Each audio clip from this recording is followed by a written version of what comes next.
আসছিল?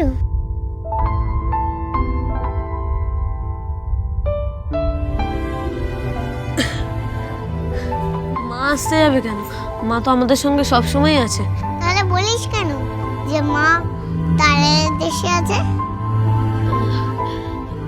এই ঘরে তো একটা চাঁদ আছে, তারারা তো আসবে।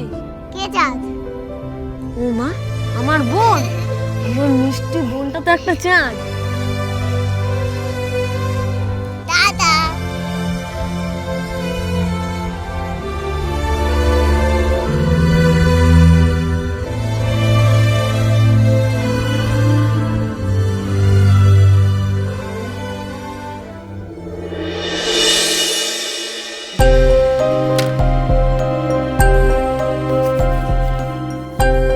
জেঠু, ও জেঠু, জেঠু। কি রে?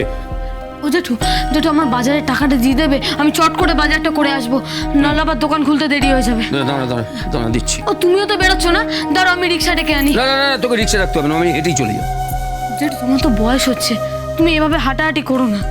আর তাছাড়া বাইরে খুব গরম পড়েছে, যা চড়া রোদ।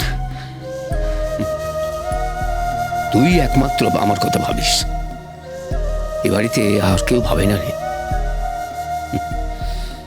তুই ঠিক তোর বাবার মতো হয়েছিস।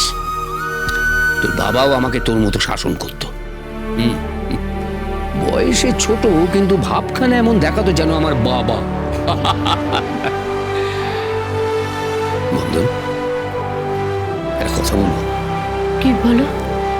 বাবা, তোর ওই ফাস্ট ফুড সেন্টার চালানোটা মানে আমি ঠিক মেনে নিতে পারছি না রে। তুই দেখলে আমার বড় কষ্ট হয়, নিজেকে কিরকম অসহায় লাগে। তুই বাবা ওটা বন্ধ করে দে। কিন্তু জেঠু, বোনকে তো পড়াতে হবে, স্কুলে ভর্তি করতে হবে, খুব কম সময়, তার মধ্যে 20,000 টাকা জোগাড় করতে হবে। 20,000?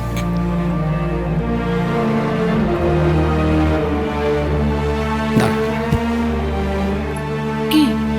দাঁড়া না, দেখ।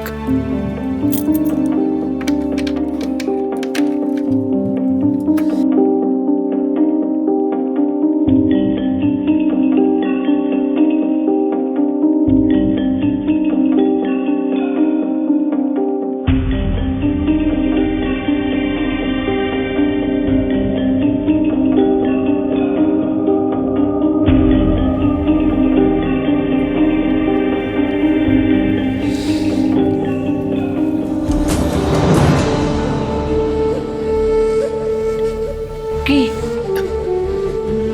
এটা আমার পুরনো একটা আংটি, তোর বাবা আমাকে জন্মদিনে দিয়েছিল। এটা ভাঙিয়ে তুই কিছু টাকা পাবি, সেটা জমা করতে। জেঠু, হ্যাঁ রে বাবা, তোর এই রোদে পুড়ে জলে ভিজে চাউমিন রোল বিক্রি করে রাস্তায় আমি সহ্য করতে পারছি না রে। আর এটা আমার ধর্মে সইছে না। এটা বেচলে তুই কিছু টাকা পাবি, সেই টাকাটা নিয়ে জমা করতে।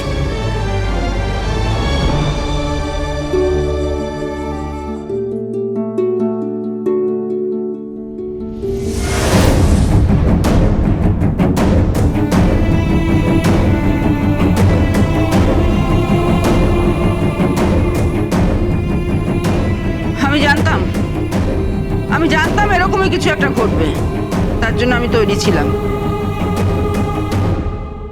কিরে বন্ধন, আর তোমাকেও বলি, তোমার লজ্জা করে না? ঘর থেকে সোনা দিচ্ছ বিক্রি করার জন্য, তুমি জানো না ঘর থেকে সোনা বেচা অমঙ্গল? আমার আংটি আমি ওকে দিয়েছি, তোমার কি? কি বললে? আমার আংটি আমি ওকে দিয়েছি। তোমার আংটি? অমরের সেক্রেটারি তোমার বলতে এই বাড়িতে আর কিচ্ছু নেই, এই সব কিছু হলো এখন আমার। আর তোকেও বলি, তুই না বড় বড় বুকনি মেরেছিলি, আমার বোনকে নিজের টাকায় ভর্তি করাবো, কারুর কাছ থেকে এক পয়সাও নেবো না। আর এখন কি হলো? এখন জেঠুর কাছ থেকে সোনা নিচ্ছিস? আমি কিচ্ছু নিইনি জেঠিমা, জেঠু নিজে আমাকে দিয়েছে, তাছাড়া আমি নিতেও চাইনি। জেঠু যখন আমাকে দিল আমি তখন বুঝতে পারিনি, তার আগে তো তুমি ছৌ মেরে নিয়ে নিলে। বেশ করেছি, ছৌ মেরেছি। আমার ঘরের জিনিস, সবচেয়ে বড় কথা এটা আমার বরের জিনিস, আমি তোকে দেবো কেন? আর তোমাকেও বলি, বেশি হালকা পিড়িত একদম দেখাবে না, আমার চামড়া জ্বালা করে, সহ্য হয় না আমার। সহ্য হবে কি করে? মানুষ হলে তো হবে।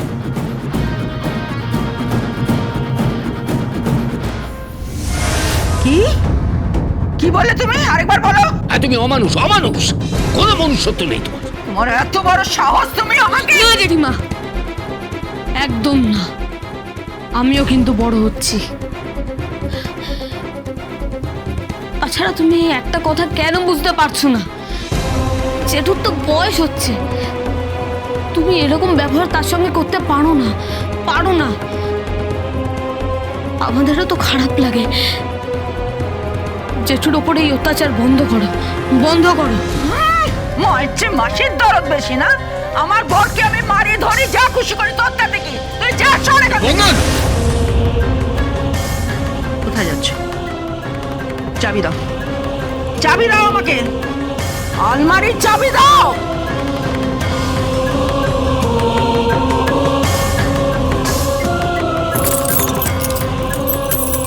এখন থেকে এই চাবি আমার কাছে থাকবে। তোমার যখন যেটা দরকার হবে তুমি আমার কাছ থেকে চাইবে। আর কোনো জিনিসের ওপর কোনো অধিকার রইল না তোমার। মাথায় যেন থাকে কথাটা।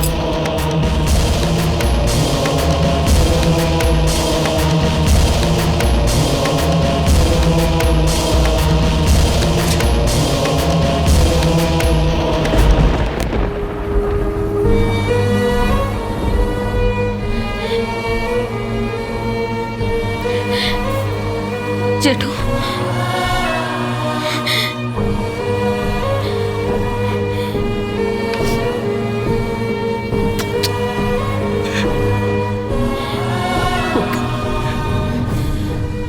আমাকে ক্ষমা করিস, আমাকে ক্ষমা করিস, তুই আমাকে ক্ষমা করিস বাবা। আমি পারলাম না, আমাকে ক্ষমা করে দিস।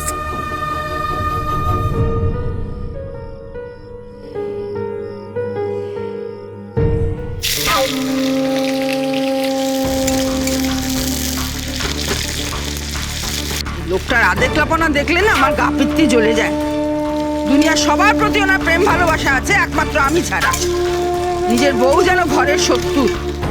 আরে বাবা, আমি যেটা করছি সেটা সবার ভালোর জন্যই করছি, বিশেষ করে তোমার ভালোর জন্য করছি। এরপর থেকে তো সারাটা জীবন দেখে এলাম যে রোগা হাড় গিলে শরীরে মুদির দোকান চালিয়ে এলো। না পেরেছি কোনোদিন একটা ভালো শাড়ি ব্লাউজ পরতে, না পেরেছি ভালো মন্দ খেতে, না পেরেছি ছেলে মেয়েগুলোকে ভালো স্কুলে পড়াতে। যে কি সব দিন গেছে সে শুধু আমিই জানি।